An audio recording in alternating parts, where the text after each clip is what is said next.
The HOA thought they could bully a lonely widow into silence, until her son came home in uniform and brought the law with him. In the peaceful neighborhood of West Elm Estates, the breeze carried the soft flutter of flags, the scent of fresh grass, and the distant bark of dogs playing behind white fences. Among the neatly manicured lawns and uniform homes sat the modest single-story house of Mrs. Evelyn Carter. It stood out, not because it was unkempt, but because it was personal. On her porch hung a well-maintained American flag, slightly faded but still proud, a silent tribute to her late husband, Harold Carter, a decorated Vietnam War veteran. Beside it, a small garden statue of an angel rested in the flower bed, arms open as if embracing the home behind it. Evelyn had lived there for over 30 years. After Harold passed, she kept the house exactly the way he loved it, orderly, quiet, and full of life. Her rose bushes bloomed bright red every spring, and wind chimes tinkled gently in the Texas air. Neighbors came and went, the demographics of the neighborhood changed, and with it, so did the atmosphere. What used to be a community now felt more like a curated display, controlled strictly by the Homeowners Association. Evelyn had never had problems with the HOA when Harold was alive. He served on the neighborhood's welcome committee, helped new residents settle in, and always paid their dues on time. But in the last 5 years, new HOA board members had taken over, people Evelyn barely knew. They were younger, stricter, and unusually aggressive about community standards. And Evelyn had started getting letters. The first letter came shortly after Memorial Day. It was neatly typed, folded, and delivered in an HOA envelope. Violation notice. Unauthorized garden ornamentation. She was confused. The only addition she'd made was a small stone marker beneath the flag that read, "In loving memory, Sergeant Harold L. Carter." She framed it with 2 small solar lights, no bigger than a soda can. She thought maybe it was a mistake. But the second letter came 2 weeks later, citing the same ornament and additionally demanding the removal of the flag because freestanding poles are no longer permitted under new aesthetic rules. She read it twice, stunned. That flag had been flying since 1986. It had survived storms, scorching summers, and 3 house repaints. Harold had raised it himself. Evelyn called the HOA office, but the receptionist only repeated that changes to the guidelines had been voted on and approved. When she asked for a copy of the meeting minutes or a copy of the new rule book, she was told to check the community portal online. Evelyn didn't own a computer. Soon, the letters became more stern. Failure to comply may result in fines. You have 7 days to remove the unauthorized decorations. She wrote a polite letter back, explaining her husband's service, the significance of the flag, and asking for an exception. She received no response. Then the fines began. It started with $50, then $100. By the third notice, the bill was over $300, citing daily noncompliance. Evelyn sat at her kitchen table, holding the notice in her hands, heart heavy. The pension Harold left covered her needs, but not unnecessary expenses. She didn't want trouble. She just wanted peace. One afternoon, a man with a clipboard knocked on her door and asked to take pictures of her yard for documentation purposes. He didn't introduce himself or ask permission. When she protested, he said he was acting on behalf of the HOA. She closed the door slowly, trembling, then sat on the couch and stared at Harold's picture on the mantel. Her neighbors, mostly new families, didn't say much. A few waved politely, but no one stepped in. The only one who offered help was an older veteran down the street who told her quietly that the HOA had warned him about flying his Marine Corps flag, too. He'd taken it down, not wanting to cause waves. Evelyn had always been proud, but this felt different. It wasn't just about a flag or a stone plaque. It felt like her husband's memory was being erased piece by piece. He had fought for the country, carried the weight of battle scars, and came home to build a quiet life with her. To now be told that his memory was aesthetic clutter was unbearable. As the fines accumulated, a final notice came in a red envelope. Failure to comply will result in legal action, including property liens or foreclosure proceedings as allowed under HOA guidelines. Evelyn didn't understand the legal jargon, but one word stood out clearly: foreclosure. She didn't tell her son, Marcus immediately. He had his own life in Washington, D.C., a successful career as a civil rights attorney, constantly moving between hearings, panels, and press conferences. She didn't want to be a burden. But late one night, after another letter arrived demanding payment within 5 days, she picked up the phone with trembling hands. Marcus answered on the third ring, his voice sharp with concern the moment he heard her trembling one. She tried to explain, softly, without alarming him too much. But she couldn't stop the tears. All she wanted was to keep the home she'd shared with Harold and the flag he'd loved. That call changed everything. Marcus sat quietly on the other end of the line after his mother's voice faded into silence. She had tried to sound strong, but he could hear the fear behind her words. For a woman who had never asked for much, her quiet distress hit him harder than any courtroom cross-examination ever could. As a civil rights attorney, Marcus had dealt with housing discrimination, systemic abuse, and predatory practices before, but this was personal. Within an hour of the call, he cleared his schedule, postponed a federal deposition, and booked the earliest flight to Texas. By the next evening, Marcus stood on the porch of his childhood home, absorbing every detail that once brought him peace. The rose bushes, the wind chimes, and the worn flag fluttering above the garden. The angel statue beside the flagpole, the tribute stone bearing his father's name. All of it still there, a gentle testimony to his family's love and pride. But now, it all stood at the center of a war Evelyn never wanted to fight. Inside, Evelyn tried to maintain her usual calm, but Marcus noticed the unopened envelopes stacked near the fireplace, the anxiety in her movements, and the subtle signs of stress she tried to hide. She finally handed him the HOA documents, pages of violation notices, penalty statements, legal threats, and copies of vague regulations. The tone of the letters was cold, mechanical, and increasingly aggressive. What troubled Marcus most was how deliberately vague the new rules were. The HOA documents referenced updated guidelines, but didn't specify who had voted for them or when they had taken effect. The list of violations included things like non-conforming exterior decor and unauthorized tribute objects, but no clear definition was given. The most recent letter was chilling. It warned of imminent foreclosure proceedings if unpaid fines reached a certain threshold, which Evelyn was now dangerously close to. Marcus knew this wasn't just about a garden statue or a flagpole. It was about power. The HOA was using ambiguous rules to target someone they didn't want in the neighborhood. Someone older, someone black, someone vulnerable. He'd seen it before.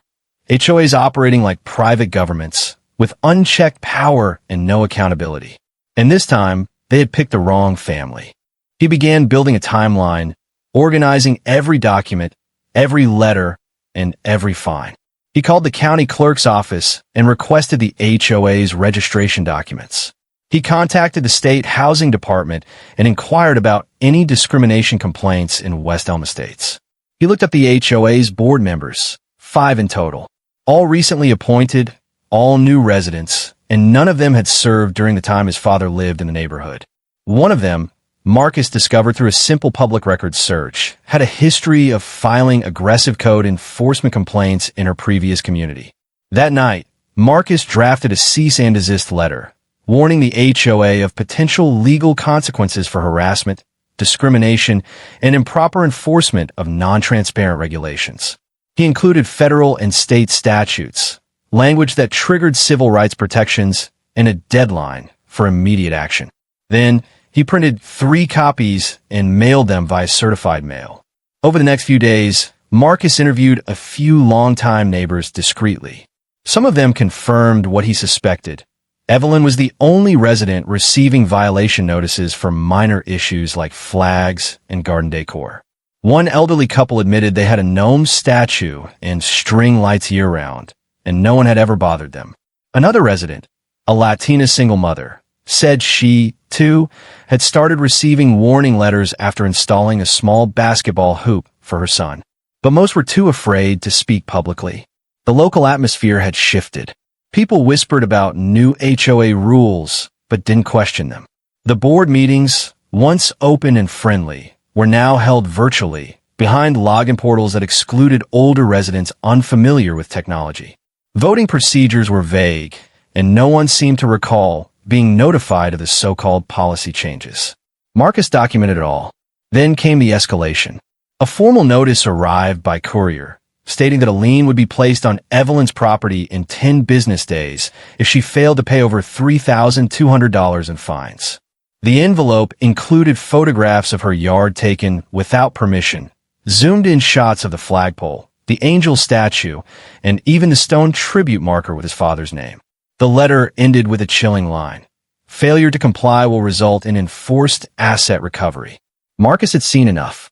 He called his law firm's partners, shared the evidence, and filed an injunction in district court to freeze all collection actions.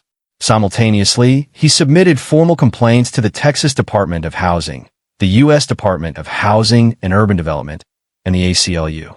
His mother didn't ask many questions, but her eyes softened as she watched him work.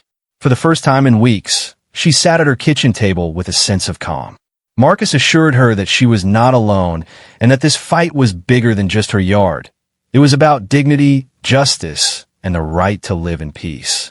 The battle had begun, and Marcus was ready to take on the system. Not just for his mother, but for every quiet voice the HOA had tried to silence. The lawsuit Marcus filed quickly became more than just a local civil dispute. With precision honed by years in federal courtrooms, he constructed a powerful case accusing the West Elm Estates HOA of discriminatory enforcement practices, due process violations, and unlawful intimidation tactics. But Marcus knew legal action alone wouldn't be enough. Change required public pressure, and public pressure required exposure. Within days of filing the injunction, Marcus reached out to a trusted journalist from a Texas news outlet who had previously covered stories on housing discrimination and HOA abuse. After verifying the details, the journalist agreed to run a story. The headline read, "Veteran's Widow Faces Eviction Over Flag. HOA Accused of Racial Targeting in Quiet Suburb." The article laid out the facts. Evelyn Carter, the widow of a decorated war hero, was being fined and threatened by her HOA for flying the same American flag she'd proudly displayed for decades. The article exploded on social media. Veterans groups, civil rights activists, and everyday citizens flooded the HOA's social media accounts with outrage. Comments poured in, calling the board members cowards, racists, and un-American. National veterans organizations shared the story and demanded an apology. A popular local radio host devoted an entire segment to Evelyn's story, calling it the most disgraceful abuse of HOA power I've ever seen. As pressure mounted, Marcus received a confidential email tip from a former HOA board member who had recently resigned. The email contained a trail of internal HOA messages, which included emails exchanged between the current board members. One of them, sent weeks before the first violation notice to Evelyn, read, "We really need to clean up the curb appeal, especially that old house with the flag and garden junk. Doesn't fit the new vision." Another board member replied, "That woman's yard looks like a cemetery. This isn't 1965 anymore." The implication was clear. Their actions weren't about community aesthetics. They were about erasing Evelyn from the neighborhood. Marcus wasted no time submitting the emails as supplemental evidence in court and forwarded them to the journalist. The next article hit even harder. HOA emails reveal racially charged targeting of veteran's widow. This isn't 1965 anymore. The fallout was immediate.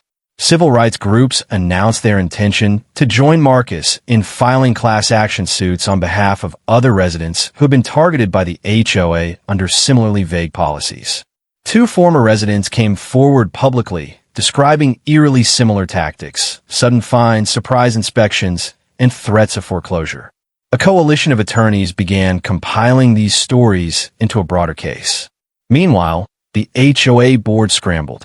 Their public statement claimed the emails were taken out of context and denied any wrongdoing. But the damage was done. The homeowners' confidence in their board collapsed. A petition began circulating to recall the entire HOA leadership, and within 48 hours, over half the neighborhood had signed it. The city council, which had previously ignored HOA issues as private matters, now faced intense pressure to intervene. Local officials scheduled an emergency meeting to address the growing unrest. Media trucks parked along the street. Residents gave interviews from their driveways, and TV anchors stood in front of Evelyn's home, calling it the center of a growing civil rights storm. Marcus stood firm. With every headline and every interview, he reminded the public what this fight was truly about. Not just one home, but the broader issue of unchecked HOA power and how it was being used to marginalize elderly, minority, and low-income residents across the country. His speeches struck a chord. Clips of his interviews went viral, especially one where he said, "My father fought for this country. My mother built her life in this home. If waving an American flag is now a crime, then something is deeply wrong with how we define community." Veterans across the state began organizing. Motorcycle clubs, veterans associations, and retired military families planned a peaceful march in Evelyn's neighborhood. They called it the March for Honor, and on the day of the event, hundreds of people, many in uniform, lined the street holding American flags, standing silently in support of Evelyn Carter. News helicopters circled above. The HOA board members stayed indoors. The pressure became too much. One by one, board members began to resign, citing stress and threats, though none took responsibility for the emails or decisions. In a last-ditch move, the HOA's legal counsel attempted to negotiate a settlement. They offered to forgive the fines and drop all actions if Marcus would agree to confidentiality. Marcus refused. For him, this wasn't just about his mother's house anymore. It was about accountability. He demanded not only a full public apology, but also structural reforms, including full transparency in HOA elections, mandatory bias training, and the reversal of similar fines against other residents. As the public rallied behind the cause, lawmakers in the state capitol took notice. One representative introduced a draft bill that would make it illegal for any HOA in Texas to enforce foreclosure based on fines alone without judicial review. Another proposed banning HOAs from restricting patriotic displays on private property altogether. Evelyn watched from her living room, stunned by the scale of support. What had started as quiet harassment had become a statewide movement. Marcus had taken on the HOA not just with law, but with truth. The balance of power had shifted. The community had spoken, and Evelyn's voice, once silenced, was now echoing across the nation. With the public tide turning and resignations rattling the HOA board, Marcus intensified his legal strategy. The exposure of the internal emails had caused irreparable damage to the association's credibility, and now, under mounting pressure, former employees and vendors began reaching out with even more damning information. One anonymous source provided Marcus with a thumb drive containing archived HOA documents not publicly accessible. These files included unredacted violation logs that showed a troubling pattern. Black and Latino homeowners received citations at a rate more than 5 times higher than their white neighbors for identical or lesser infractions. Marcus enlisted the help of a data analyst from his firm to verify the numbers. What emerged was a clear pattern of selective enforcement. Cases involving minority homeowners included more aggressive language, higher fines, and faster escalation to legal threats. In contrast, white residents committing the same violations were sent friendly reminders or given multiple chances before any formal citation was issued. The evidence was overwhelming and aligned precisely with the personal accounts Marcus had collected from other residents. He compiled a 130-page complaint and submitted it to the U.S. Department of Housing and Urban Development, HUD, formally accusing the West Elm Estates HOA of engaging in systemic housing discrimination in violation of the Fair Housing Act. He also sent copies to the State Attorney General's office, several local news stations, and the ACLU. Public officials, who had previously stayed silent, now began issuing statements condemning the HOA's behavior and promising legislative reviews of HOA power statewide. The media frenzy escalated. National morning shows requested interviews with Evelyn, which she politely declined, but Marcus made appearances, calmly and forcefully laying out the facts. He emphasized that this wasn't an isolated incident, but a reflection of what thousands of Americans, particularly elderly and minority homeowners, were facing behind the polished fences and perfectly trimmed lawns of suburban developments. The HOA, meanwhile, tried to regain control. A hastily hired public relations firm released a statement claiming that the entire issue had been a misunderstanding and that the resignations were unrelated to any wrongdoing. The statement backfired spectacularly. The public saw it as deflection, and new protesters, now including former military officials and civil rights leaders, joined the cause. The hashtag Justice for Evelyn trended for 2 days on national platforms. Feeling the pressure, the city council voted unanimously to audit all neighborhood associations in the county for discriminatory practices. Meanwhile, a state senator began drafting the Veteran Widow Protection Act, legislation that would make it illegal for HOAs to place fines or foreclose against surviving spouses of U.S. veterans without judicial oversight. The bill was expected to pass with bipartisan support. Within West Elm Estates, change was brewing as well. Residents began organizing their own emergency elections to rebuild the HOA with new leadership. They nominated neighbors known for their fairness, transparency, and sense of community, not power.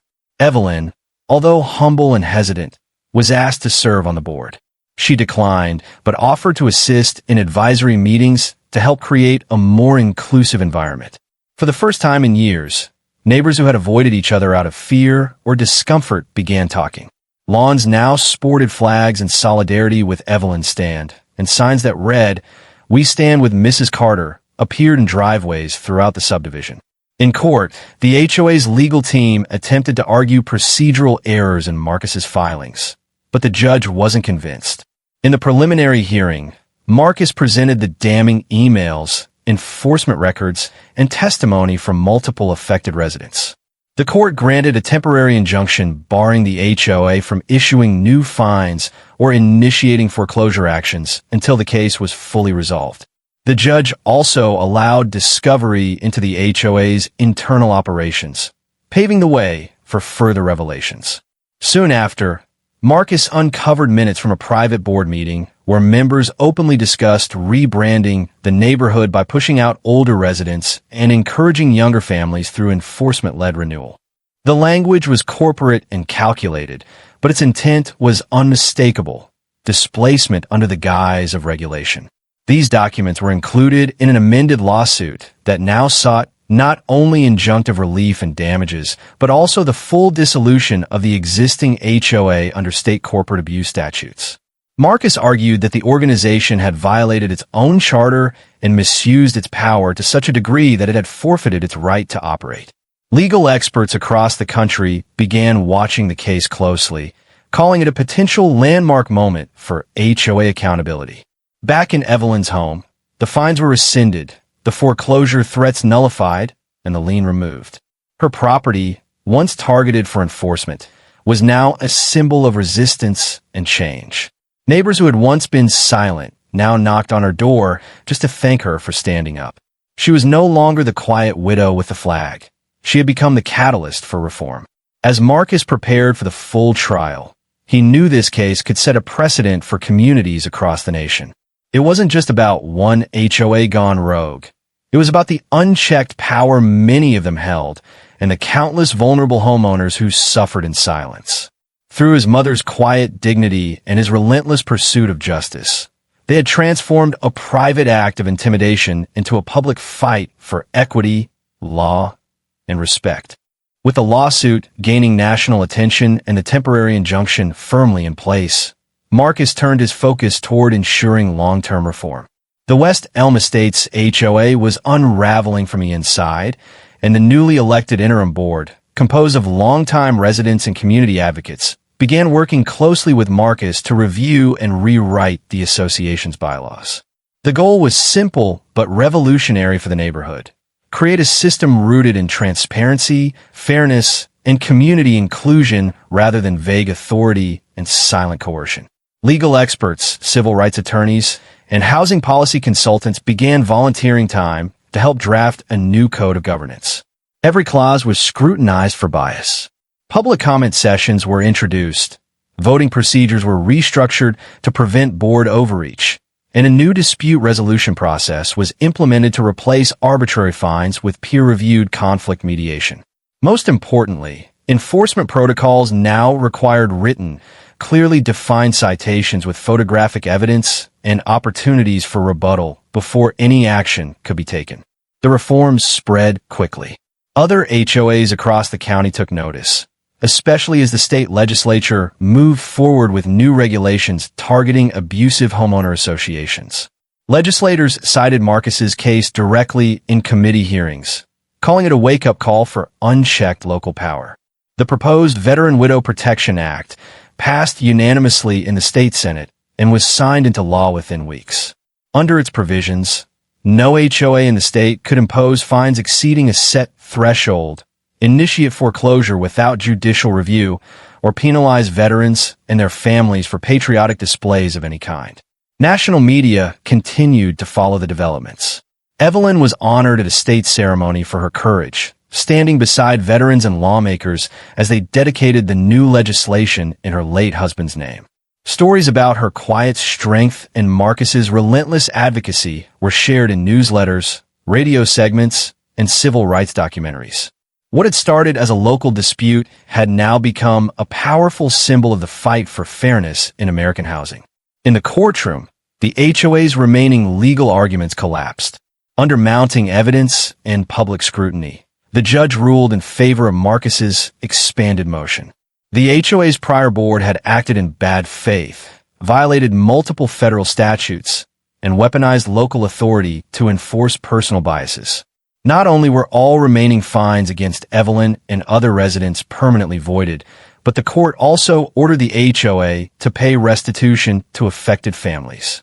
The judge's ruling included strong language condemning the abuse of regulatory power as a civil rights violation. The most impactful part of the ruling, however, was the judge's unprecedented decision to place the HOA under temporary receivership.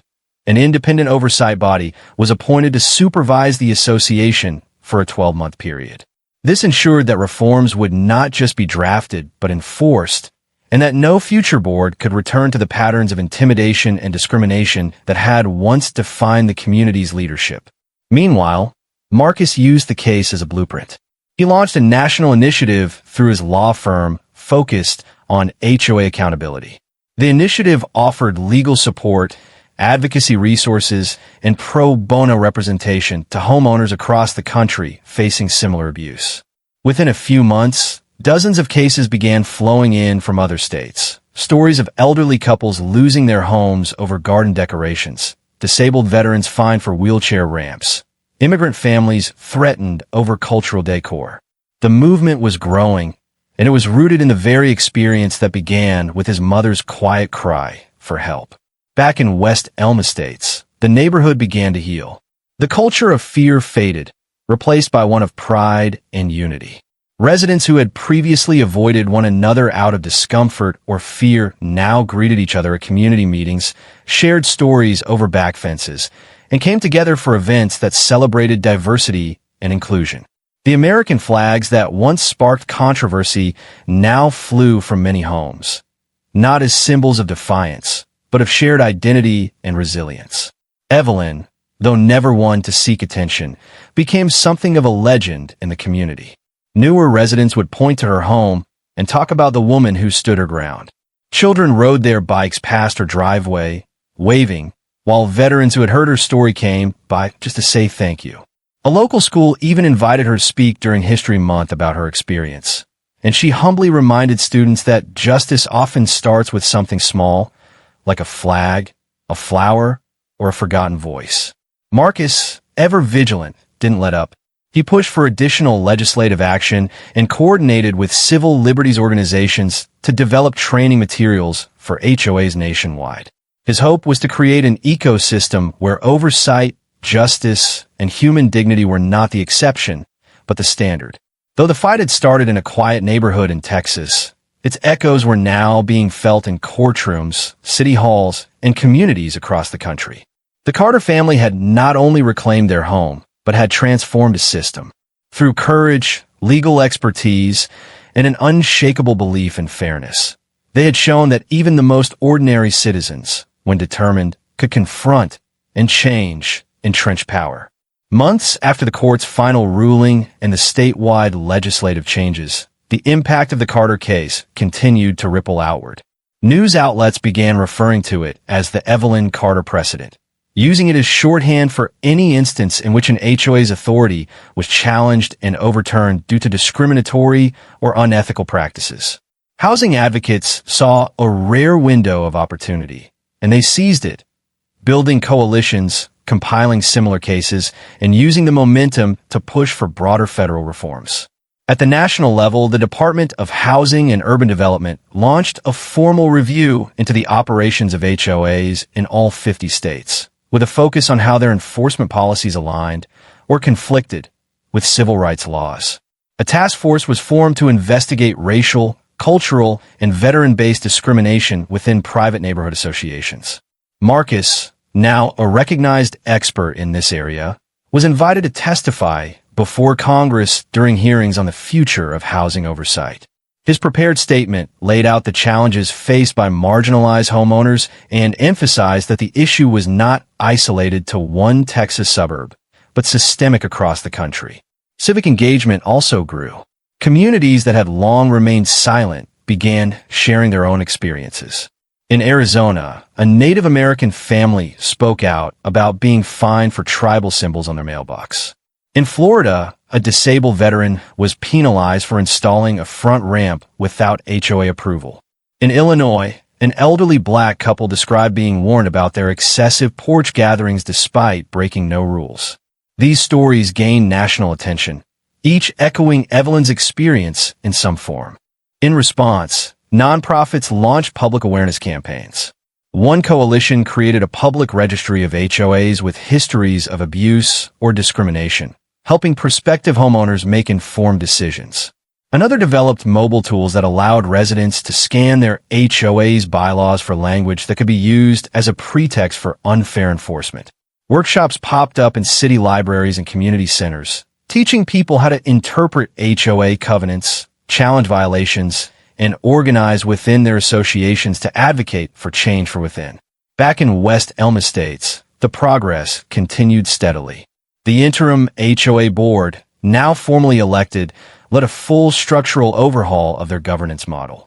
Monthly meetings were held in a local school auditorium to ensure accessibility and transparency. All finances were posted online, and a rotating committee of residents from diverse backgrounds helped oversee any enforcement activity. Former board members who had been complicit quietly moved away, while new families moved in, drawn by the neighborhood's reputation for unity and resilience. The community became a model of what reform could look like. Journalists returned periodically to report on its transformation, not just legal, but cultural. The narrative had shifted from one of conflict to one of restoration. West Elm Estates was no longer known for scandal, but for recovery, and more importantly, for its residents' willingness to face hard truths and rebuild trust. Evelyn's story became a fixture in civic textbooks and HOA training seminars. Advocacy groups shared her case as a perfect example of grassroots resistance, sparking systemic change. Documentarians produced a short film about the events titled The Flag That Fought Back, which aired on public television and was nominated for a regional Emmy. Even university law programs began incorporating Marcus's legal filings into coursework on civil rights litigation. On the ground, the most meaningful change was the relationships that had emerged. Neighbors who once kept to themselves now shared gardens, formed watch groups to support elderly residents, and hosted barbecues open to everyone. Children from different racial and cultural backgrounds grew up side by side, their parents no longer burdened by the fear that their lifestyle or identity might be weaponized against them by an anonymous complaint. For many, West Elm had finally become the community it had always promised to be on the glossy brochures: diverse, safe, and truly welcoming. As the year closed, Marcus received a letter from a young attorney in another state who had read about the case and wanted to follow in his footsteps. The letter described how that attorney's own parents had been forced out of neighborhood by HOA bullying. They called Marcus an inspiration, not just for the legal victory, but for his unwavering commitment to justice. Dozens of similar letters came in, some from law students, others from activists, and many from ordinary families thanking him for giving them the courage to speak up. And while Evelyn never considered herself a hero, her quiet defiance had inspired a movement. What began as one woman refusing to take down a flag had evolved into a national reevaluation of how power operates in the most local corners of America.